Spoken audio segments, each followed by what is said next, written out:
Welcome back to the series When the Body is Silenced, Episode 2. I'm Dr. Aishwarya, a registered homeopathic physician.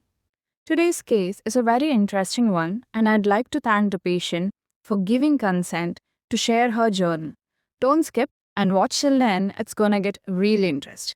Let's get into it. So, this case is about a 45 to 46-year-old female patient. She initially developed skin complaints for about 1.5 months, which were diagnosed as eczema by a dermatologist. As it is commonly done, she was prescribed topical steroid ointments by the dermatologist. She applied them for about 2 weeks and the eczema completely vanished. But after a few months, this eczema came back, and this time it was much worse.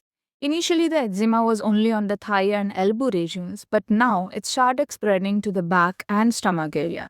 Instead of going back to the consultation with the dermatologist, she used the same ointment again on her own. This time, she had to apply it for at least a month because the eczema was more severe. Eventually, the eczema disappeared again, but immediately after this, something unusual started happening. She began to show significant changes in her behavior to the extent that her family had to admit her to a psychiatric ward. She started to hear voices that nobody else could hear, and this is called as auditory hallucinations. Now, before we go further as to what happened next, let's first understand what exactly eczema is. So, eczema is basically a condition where the skin becomes inflamed, dry, itchy, and irritated. But why does this happen? Our skin acts like a protective barrier. It keeps moisture inside and protects us from dust, germs, and allergens. In eczema, this barrier becomes weak. Because of this, the skin loses moisture easily and becomes dry and cracked. At the same time, irritants like dust, chemicals, or even stress can easily affect the skin. This triggers the immune system, which starts reacting and causes inflammation. That's why you see redness, itching, dryness, sometimes even oozing, all thickened skin. So, in simple terms, eczema is a combination of a weak skin barrier plus an overreacting immune response. And that's why it tends to come and go, especially when the underlying cause is not treated. Since I already explained what inflammation is in my previous episode, the cancer phase, I won't go into that again here. But many of you who watched that video had one common question: what exactly do we mean by suppression? And what kind of treatments are considered suppressive? So let me clear that. When I talk about suppression, it can include many different types of treatments. But in this video, I'll focus specifically on suppression related to skin conditions like eczema. Now, when someone has eczema, they're often prescribed topical ointments. These ointments can be of 2 different types. Number 1.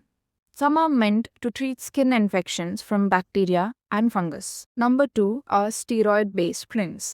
So many of us have heard of steroids. So what exactly are steroids? Steroids can be the form of oral medication or even cream-based. So steroids used in creams are medicines that act like a natural hormone in our body called cortisol.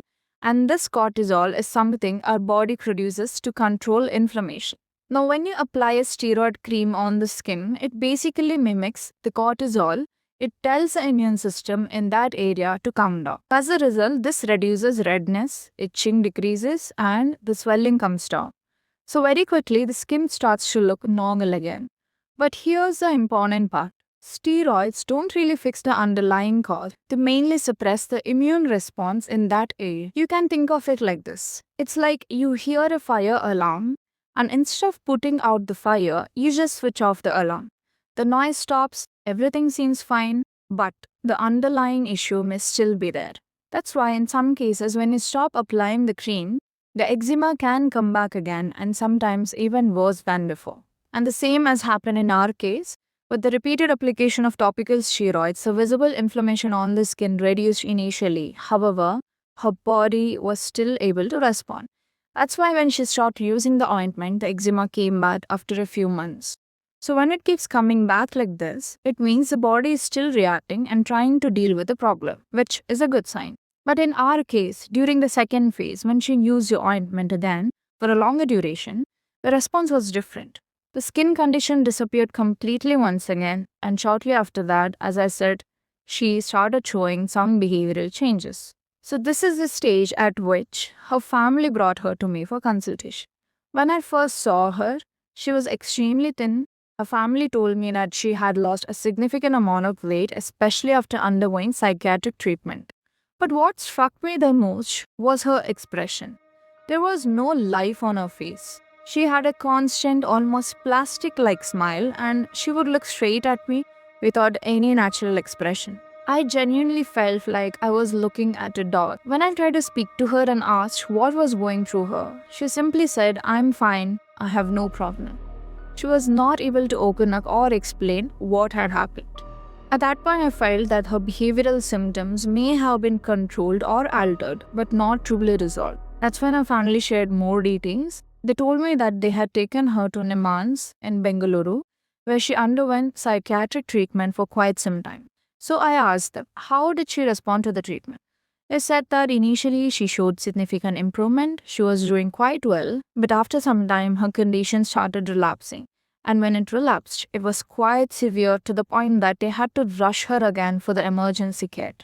Further treatments were continued in the months, and eventually her tantrums and behavioral disturbances reduced. But at the same time, her family felt something else. They felt that her emotional vitality was completely fading, like the life in her was slowly going away. And that is when they decided to explore homeopathic treatment. So now the important question was, what caused the sudden change in her behavior? From my understanding, it was quite clear that after the suppression of her skin complaints, deeper issues started appearing. But at the same time, we must also understand something very important, that not every case of suppressed skin complaint leads to psychiatric problems. For example, in my previous case, the patient suppressed his skin condition and eventually developed cancer, not psychiatric symptoms. So, why did this patient develop mental and emotional issues while another developed something entirely different? This is where the concept of predisposition comes. Every individual has a certain tendency in their system, what we call as hereditary or constitutional predisposition. So, when a disease is suppressed, it doesn't follow the same path in everyone.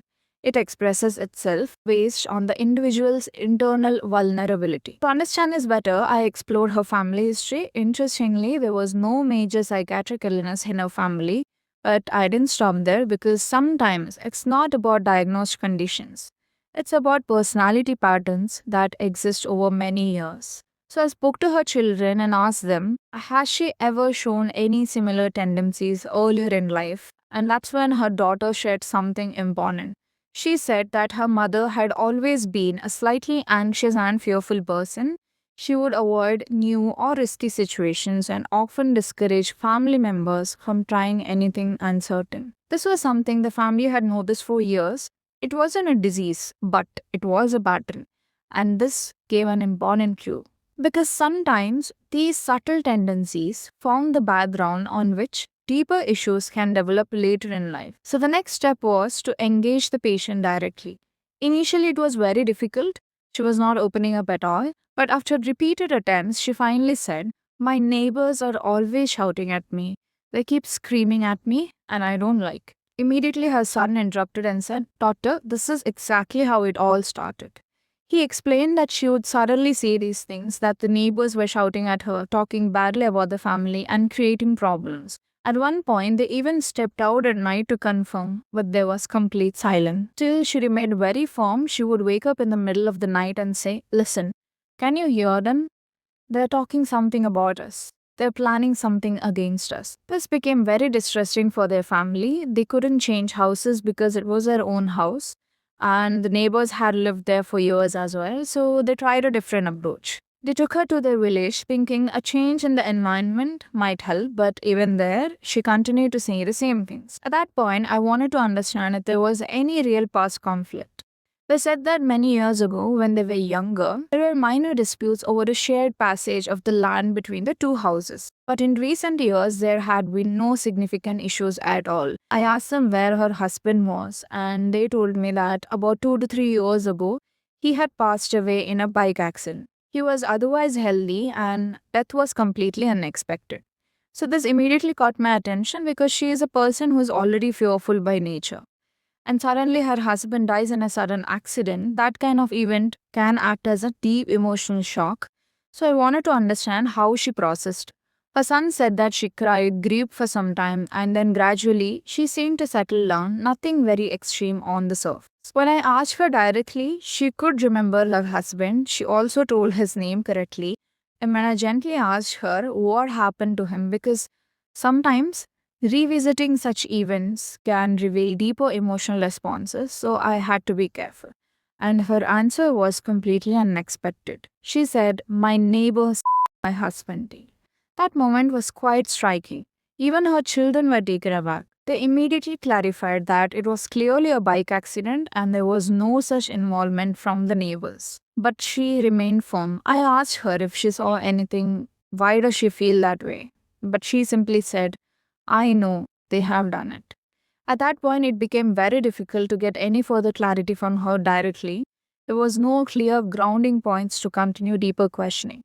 So, based on the information I had, especially the auditory hallucinations, her history, the personality, the progression of symptoms, and occurring state, I decided to begin individualized homeopathic treatment. Since they had already stopped psychiatric medications half a month ago and she was relatively stable at that time, I felt it was an appropriate time to begin the treatment. However, I made one thing very clear to them that after starting the treatment, there is a possibility that her old skin complaints can return back. And if that happens and they end up using topical ointments again, it can interfere with the process. So, in case they are not ready, it is better that they not start the treatment at all. After understanding this, the family agreed and were willing to commit fully to the treatment plan. So, over the next few months of treatment, we started noticing gradual changes. Her auditory hallucinations, where she would hear neighbors talking against her, reduced significantly and eventually almost disappeared. Her children also began to notice small but important changes in her behavior. She started becoming more aware of her surroundings. For example, she had a habit of taking care of her garden and plants, and which she had completely neglected. After the treatment, she slowly began to water and take care of the plants, and though it was not consistent at first, but it was a positive sign. Her food habits improved, her sleep became better, and she no longer woke up at night saying that she could hear her neighbors. Her energy levels also increased, and she eventually gained some weight and started to look healthier. Over time, as we continued the treatment, the skin symptoms, that is the eczema, slowly began to appear, almost the same areas where previously she had eczema. Also, an important observation was that even though the eruptions were visible, the itching was mild compared to before. So, this indicates that the intensity of the disease was reducing even though it was reappearing again. And by this time, her mental and emotional state had almost normalized. No complaints regarding the neighbors, and her behavior was stable. I then started targeted treatment for the eczema, which continued for about 1 year, and gradually her skin completely improved. For the sake of patient's privacy, I'm including only few pictures here. Eventually, she looked healthier, responded better, and even her facial expressions changed from that lifeless, fixed smile to more natural and lively expression. I actually have recordings showing this transformation, but unfortunately, I do not have the consent to share them. Anyways, eventually I reached a point where I felt that the treatment was complete. So I called the family and explained that she has responded very well, her health is stable, her system is stronger now, you don't need to continue treatment anymore. Even then, there was one question in my mind throughout her illness. She had been firmly saying that my neighbor, my husband, whether it was part of her earlier condition or not, she had said it with complete conviction. And as a clinician, I was curious to understand this deeper. So, in the last consultation, I asked the children to step outside and I decided to speak to her alone. I asked her one final question. You always felt that your neighbors were responsible for your husband's death. What exactly made you feel that way? She said that after her husband passed away, things started to change. Her husband used to strongly stand up to the neighbors, especially regarding that common passage between the houses. But after he was gone, she found that the neighbors began creating trouble again. One day, she gathered the courage and confronted them. She told them clearly that the passage belonged to them as per their documents, and if the issue continued, she would go to the police. A few days later, one afternoon, when both her children were at work, she heard a knock on the door. When she opened, it was the neighbors. She mentioned that they had hardly ever entered the house before, not even during her husband's funeral. But that day they came inside. Initially, they were calm, they sat down and spoke normally, and then before leaving, they said something that stayed with her. They warned her, "You should stay quiet and accept whatever happens. Otherwise, just like your husband died, your son could also be in danger." And then they left. That was the incident. That's all. No real confirmation that they were the reason her husband met with an accident. She said she never shared this incident with her children as well because she was afraid. Afraid that if her son knew, he might confront the neighbors and the situation could become dangerous. So she kept everything within herself. But it was clear that this moment had a deep impact on her mind. And this is when slowly she started experiencing itching all over her body, which later developed into eczema. Now, if you look at this carefully, there was a deep emotional shock, a threat, and a personality that was already fearful and anxious by nature. All of this was being carried internally. Now, this is where we need to understand something very important. The human mind is extremely powerful and complex. It doesn't just process reality, it also interprets, protects, and sometimes even creates its own version of reality. When a person goes through fear, grief, and unresolved emotions, especially without expressing them, the mind tries to make sense out of it. Sometimes it creates connections that may not objectively exist but feel completely real to that person experiencing them. In her case, there was a real loss, a real threat, and a long standing fear based personality. All of this combined, and her mind created a continuous loop of fear which she experienced as voices. To her, it was absolutely real, and that's why cases like this remind us something very important. Disease is not just physical, it is a combination of the body, mind, emotions, and life experiences. A true healing happens only when we understand all of these layers together. This case is not just about eczema or psychiatric symptoms, it's about how the body and mind try to cope, protect, and survive, and what happens when these signals are repeatedly suppressed. If you found this case interesting, leave a comment and please share with your family and friends, and don't forget to subscribe.